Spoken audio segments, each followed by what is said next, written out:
May 11, 1943. The snow had stopped falling 2 hours before dawn, leaving the alpine foothills wrapped in that peculiar silence that comes after a storm. Captain Ernst Roessler pressed his gloved hand against the frozen bark of a pine tree, steadying himself as his eyes adjusted to the gray, pre-dawn light. His stomach cramped. Again. The third time that morning. He couldn't remember when the gnawing emptiness had become his constant companion. Perhaps March, perhaps earlier. Time blurred when you were always hungry. Herr Hauptmann. The voice cut through the stillness. Lieutenant Miller appeared through the trees, breath steaming. American position, abandoned, maybe 6 hours ago. Roessler pushed off from the tree. 6 hours. Close enough that the embers might still be warm. Close enough that they might have left something behind. Food. The word existed in his mind like a prayer he was afraid to speak aloud. The American camp materialized through the morning mist like a mirage. Roessler had seen abandoned positions before, hasty retreats marked by scattered equipment and churned earth. But this was different. The foxholes were deep, professionally constructed. Camouflage netting hung properly, and everywhere, scattered with a carelessness that bordered on contempt, were supplies. His eyes caught the green boxes first, rectangular, stamped with English words he could barely read in the dim light, dozens of them, just sitting there in neat stacks, as if the Americans couldn't be bothered to carry them all. "Sir." Miller's voice carried an edge Roessler had learned to recognize, disgust masking something deeper. "Look at this. They left food behind."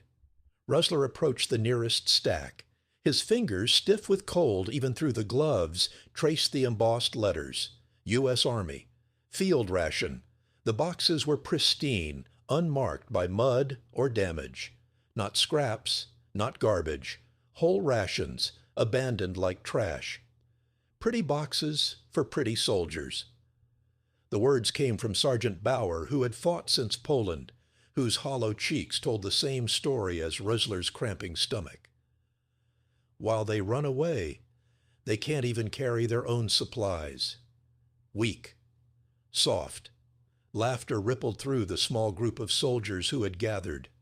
Bitter laughter. The kind that comes from men who have learned to mock their enemies to avoid confronting their own desperation. Roessler felt it bubble up in his own chest, a contemptuous sound directed at an army so pampered, so undisciplined, that they discarded food the way his own men saved bread crusts for days. But his hands were already reaching for one of the boxes. The cardboard was thick, waterproofed, more substantial than the thin packages their own iron rations came in. He pulled out his knife, the blade catching the strengthening daylight, and slit the top open. The smell hit him first. Real coffee. Not the acorn substitute that had become their morning ritual, not the grain-based ersatz that tasted like burnt dirt. Coffee. The aroma was so powerful, so immediate, that for a moment Roessler forgot to breathe.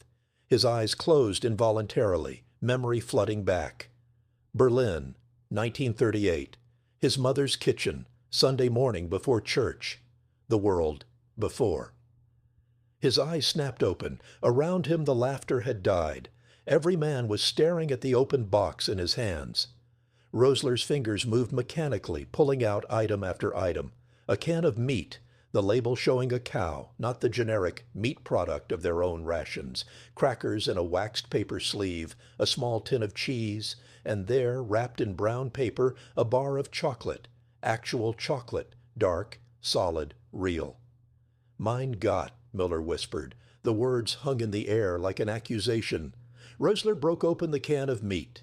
He knew he should wait, should think, should process what he was seeing.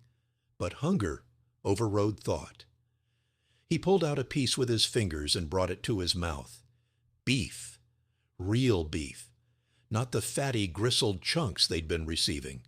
Not the mystery meat that might have been horse, or might have been something worse. This was tender, properly seasoned, preserved in a way that kept it moist.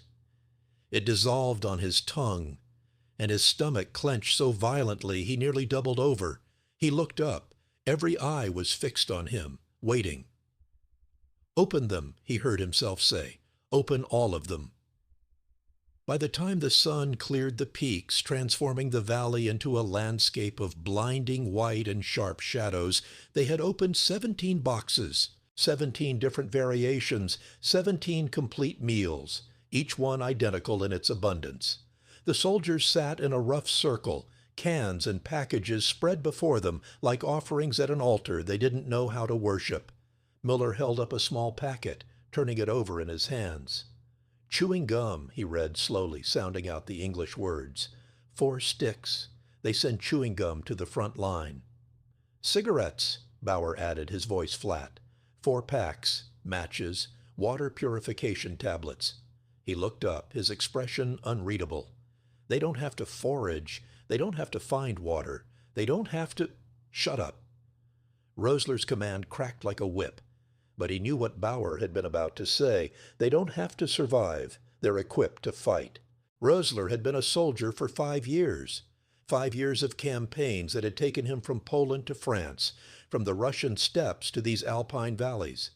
He had learned to read a battlefield the way a scholar reads text, understanding strategy through the language of abandoned positions and supply patterns. And this position told a story that made his blood run cold. The Americans had been here for at least 3 days.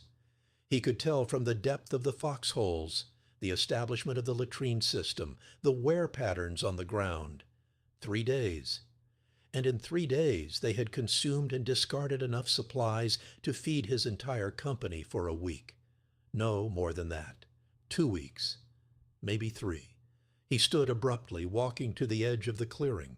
Behind him he could hear his men beginning to eat, the sounds of hunger temporarily satisfied, mixing with uncertain conversation. His eyes traced the tree line, looking for what he knew he would find. There, tire tracks, deep ruts in the partially frozen ground heading up the mountain road. American trucks, multiple vehicles heavy with cargo. They had driven supplies up here, all the way up this impossible road in winter conditions, just to feed their soldiers for 3 days before moving on. The logistics of it made his head spin: fuel, drivers, mechanics, roads maintained and cleared, communication networks coordinating deliveries. All of this, thousands of kilometers from American shores, functioning with a precision that seemed impossible. No, not impossible. That was the terrifying part. Not impossible, simply beyond Germany's capacity. If asked about why German soldiers laughed at American packaging, but cried after tasting what was inside, make sure this core promise is fulfilled in the first 45 seconds of the story. Then expand. The viewer needs to see the exact moment of transformation. Roessler's mind cataloged what he knew about his own supply situation.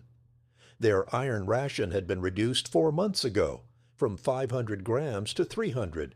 Bread was irregular. Meat came twice a week if they were lucky, once a week if they weren't. The supplementary rations, cheese, butter, preserves, had become increasingly theoretical. Orders specified them, but trucks rarely delivered. Live off the land. The phrase had become so common it was nearly official policy. Requisition from civilians. Forage. Stretch supplies. Make do. And yet here, scattered across enemy ground like garbage, was food that would make a German officer's mess seem austere. He pulled out the small notebook he kept in his breast pocket, his fingers clumsy with gloves. He needed to document this, not for the official report, though that would come too, but for himself, to prove later that he hadn't imagined it. May 11, 1943, 0700 hours. Estimated American strength, platoon-sized element approximately 40 men. Duration of position, 3 days.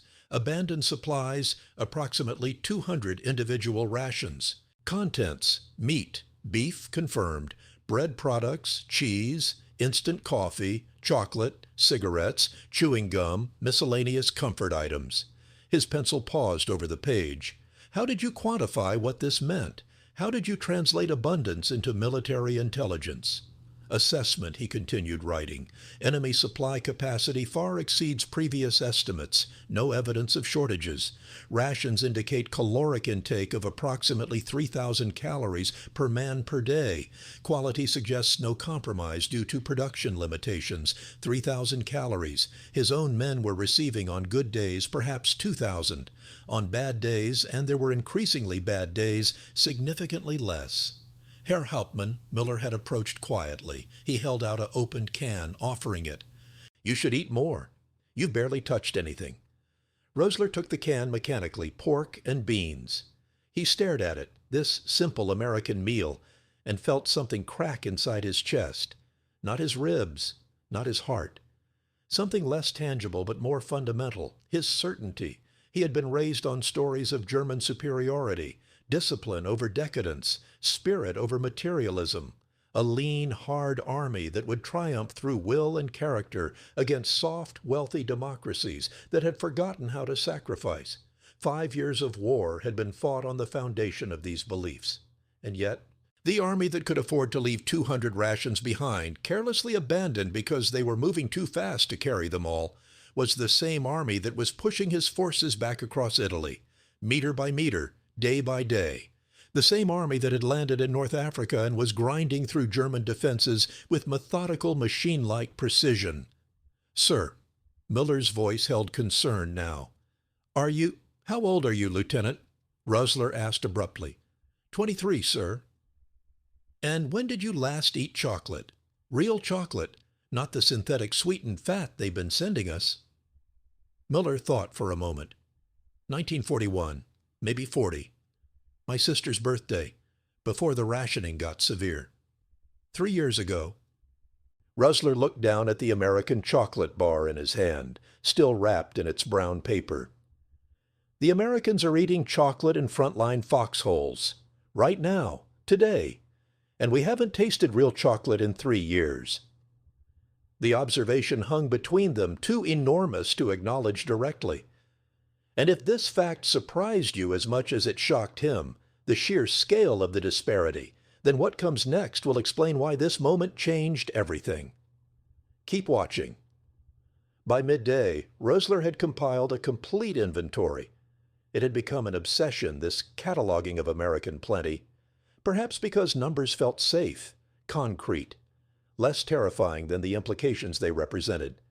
17 ration boxes, each containing 1 can of meat, 12 ounces, crackers or biscuits, hardtack or compressed bread, sugar tablets or hard candy, instant coffee, soluble, cigarettes, 4 packs, 20 cigarettes total, chewing gum, 4 sticks, chocolate bar, 4 ounces, toilet paper, matches can opener, additional items found in variation, cheese spread jam, or preserves lemon powder for water flavoring, salt tablets, water purification tablets, total caloric value per ration, approximately 3,200 calories.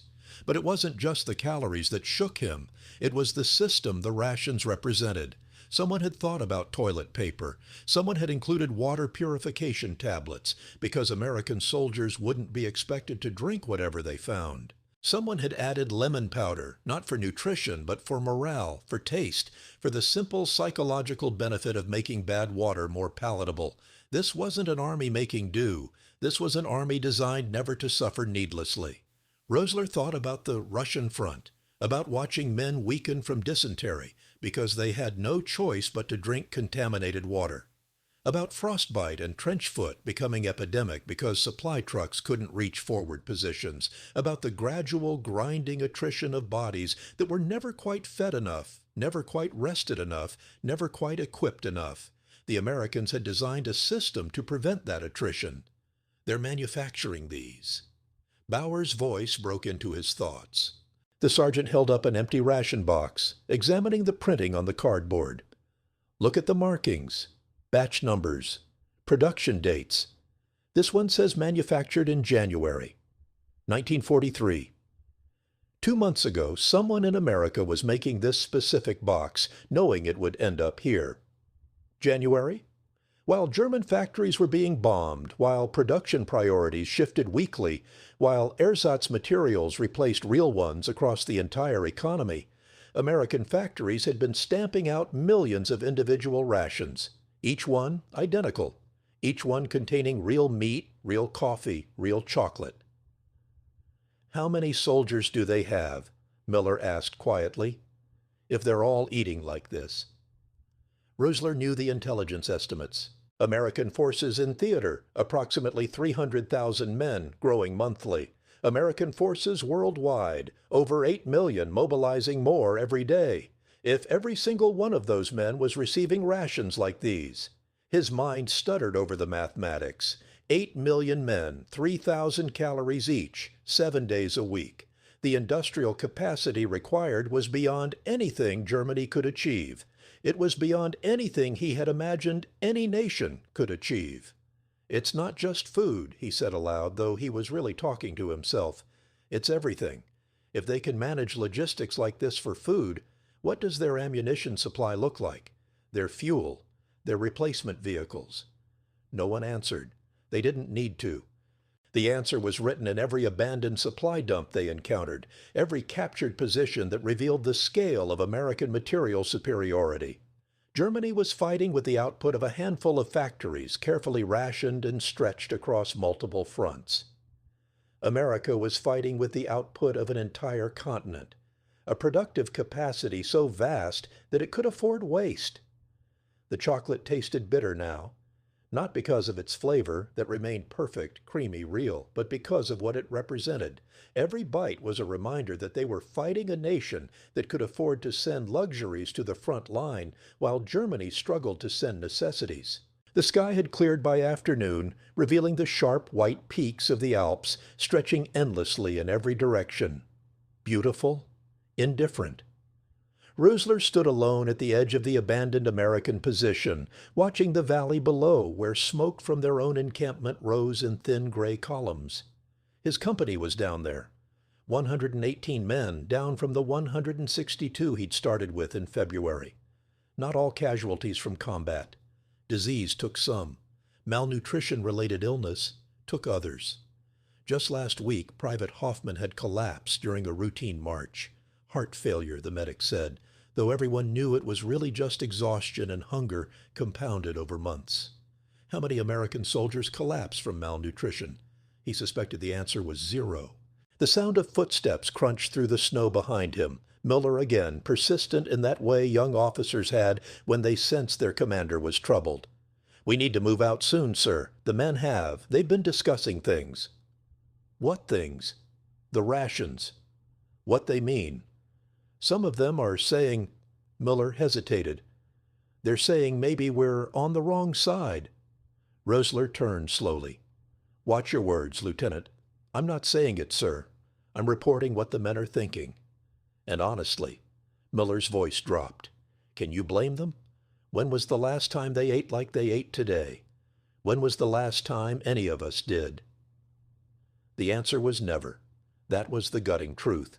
In 5 years of war, fighting across half of Europe, they had never eaten as well as they had eaten today from American cast-offs. "It's not about sides," Roessler said finally. "It's about capacity. They have more. That's all." "Is it?" Miller challenged, emboldened by the privacy of their conversation. "Is it really just about having more? Because I've been thinking, sir, about why they have more. About what kind of country can afford to send chocolate and chewing gum to soldiers in the field while its citizens back home aren't starving. About what kind of system produces that." "The kind of system that didn't have to fight for its survival," Roessler snapped.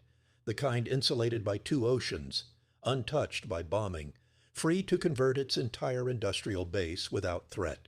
Circumstances, Lieutenant, not virtue." But even as he said it, he wondered if he believed it. Because circumstance didn't explain the water purification tablets. Circumstance didn't explain the toilet paper. Those were choices. Someone had decided that American soldiers deserved not just survival, but dignity. Not just calories, but comfort. When had German command decided the opposite? When had hardship builds character become an excuse for undernourishment? When had suffering become not just accepted, but valorized? Subscribe to hear the next impossible story that official history forgot. But first, the moment that shattered everything. "We're not losing because they're better soldiers," Miller said quietly. "We're losing because they're better supplied. And they're better supplied because—" He trailed off. "Because their country is organized around abundance rather than scarcity," Roessler finished.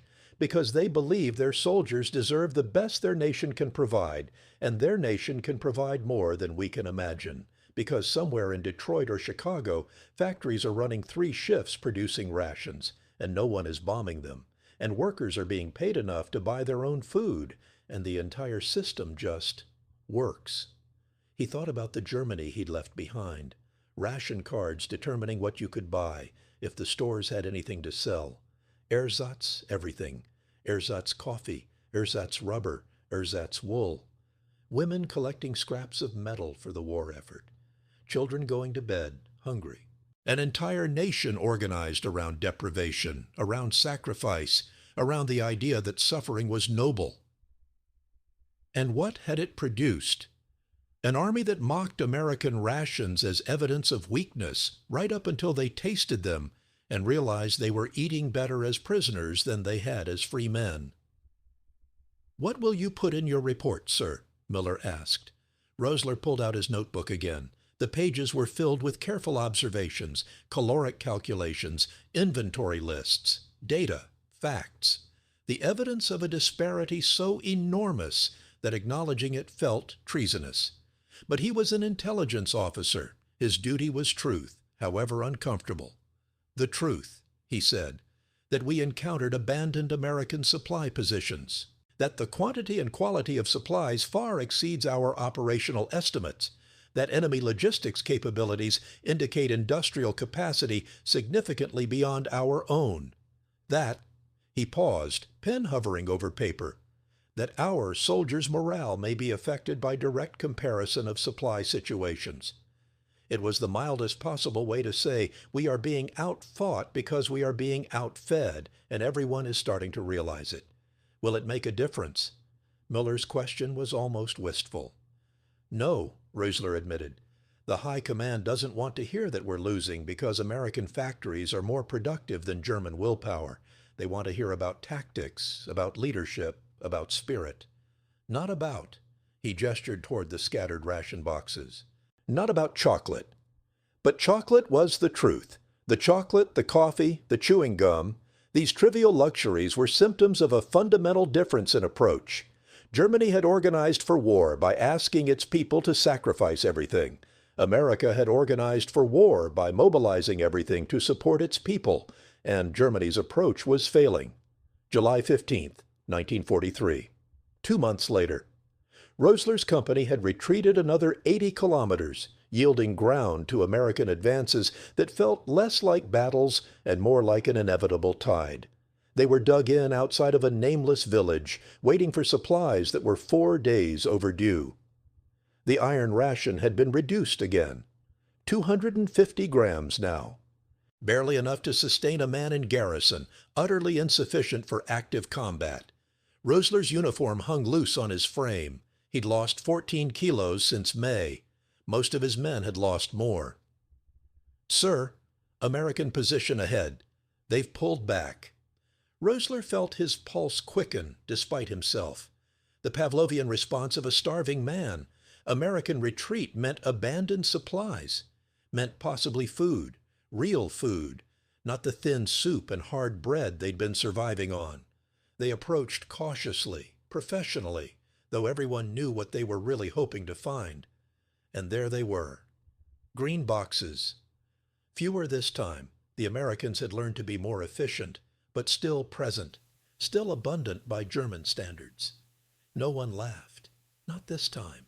No one made jokes about soft soldiers or pretty packages. They opened the boxes in silence, with the grim efficiency of men who had learned exactly what they would find inside and what it meant. Roessler didn't join them. Instead, he pulled out his notebook, now nearly full with similar observations from similar encounters. May 11th, May 23rd, June 2nd, June 17th, July 1st, July 15th. each entry documenting the same disparity, the same abundance, the same systematic demonstration of American logistical supremacy. He'd sent 5 reports to divisional intelligence. He'd received acknowledgement of 2, no response, no questions, no requests for elaboration. His careful documentation of American supply capabilities had vanished into the machinery of military bureaucracy, presumably filed under things we don't want to think about. But he kept writing, because someone needed to understand what was really happening. Why Germany was losing wasn't a mystery. It was there in every abandoned American position, in every green box, in every bar of chocolate that German soldiers ate, with the hungry desperation of men who knew they were tasting defeat. Herr Hauptmann, Bauer approached holding a ration box. His face was thinner than it had been in May, cheekbones sharp beneath sunken eyes. Should we send some of these to the men in hospital, the wounded? Roessler looked at him. The sergeant was asking permission to give captured American rations to German wounded because their own medical supplies were so inadequate. The absurdity, the tragedy of that question made his chest tighten. Yes, he said quietly. Send what we can spare. They need it more than we do. But that was a lie. They all needed it. Every man in his company was operating on a caloric deficit that compounded daily. They were weakening, slowing, becoming less effective as fighting men not through lack of courage or skill, but through simple biological reality. You couldn't fight on an empty stomach indefinitely. The body consumed itself eventually. He began writing his final report. Not for divisional intelligence. They'd proven they didn't want to hear it. This was for the historical record. For whoever would eventually try to understand how Germany had lost this war. July 15, 1943. To whom it may concern. Over the past 2 months, I have documented numerous encounters with American supply positions. My findings are consistent and troubling. The enemy's logistical capabilities far exceed anything we can match.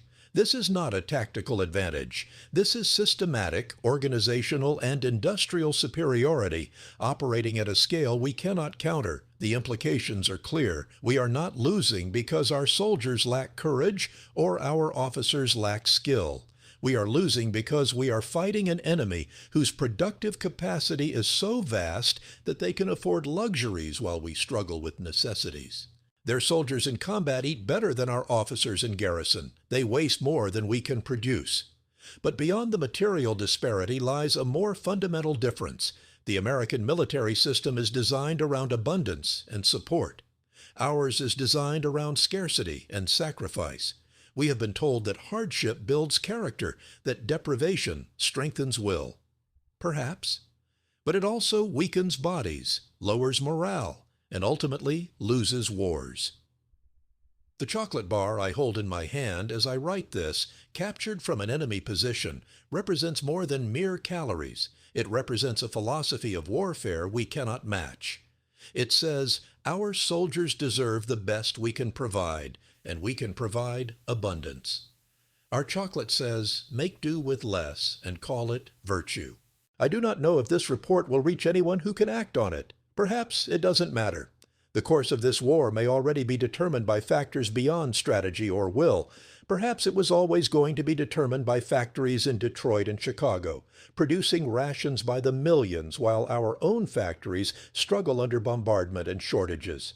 But someone should understand this. Someone should know that when historians ask why Germany lost, the answer may be as simple and as complicated as the fact that American soldiers ate chocolate at the front line while German soldiers ate sawdust bread and called it sustenance.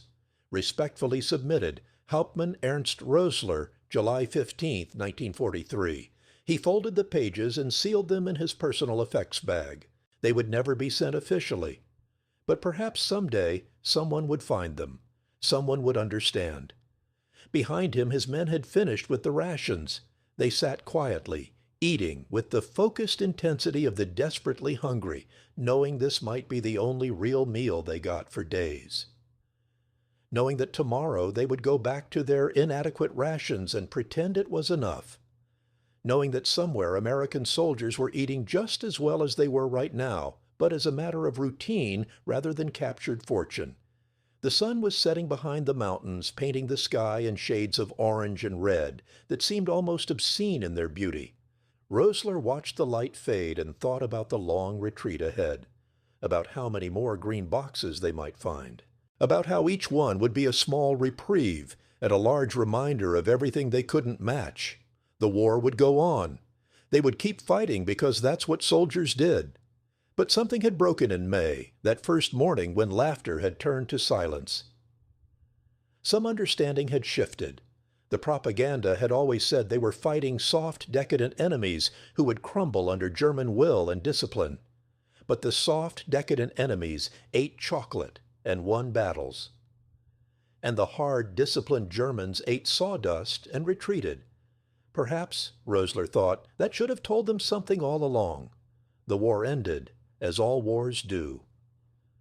Ernst Roessler survived, though much diminished from the vigorous officer who had laughed at American rations in May 1943. After the surrender, he spent 2 years in a prisoner of war camp, where he ate American rations every day and gained back the weight he'd lost. In 1952, during an interview for a German historical project documenting veterans' experiences, he was asked what moment he knew Germany would lose the war. His answer was immediate. When I opened the first American ration box and tasted real chocolate, everything I'd been told about the enemy was propaganda. Everything I'd believed about our inevitable victory was delusion. You can't beat a country that can afford to send chocolate to the front lines. You just can't. The interviewer pressed, surely the defeat was more complex than chocolate. Of course, Roessler replied. But the chocolate wasn't about chocolate. It was about capacity, about philosophy, about what kind of nation we were fighting. We'd been taught that sacrifice and hardship made us superior, that the enemy was weak because they valued comfort. But they weren't weak. They were smart. They understood that well-fed soldiers fight better than starving ones, that logistics wins wars, that industrial capacity matters more than ideology. He paused, remembering. We laughed at those rations, called them evidence of American softness. Then we tasted them and stopped laughing, because in that moment we understood we were fighting not just an army, but an entire civilization organized around principles we couldn't match. They had abundance. We had willpower. And abundance won. The final question, what did he wish German leadership had understood earlier? Roessler's answer was simple and devastating, that you can't eat propaganda. You can't fuel tanks with ideology. You can't fight a war on an empty stomach, no matter how much you believe in your cause. The Americans understood the basics. Feed your soldiers properly, supply them adequately, support them completely. We thought hardship made us stronger. It just made us weaker. The chocolate told us that. We just didn't want to listen.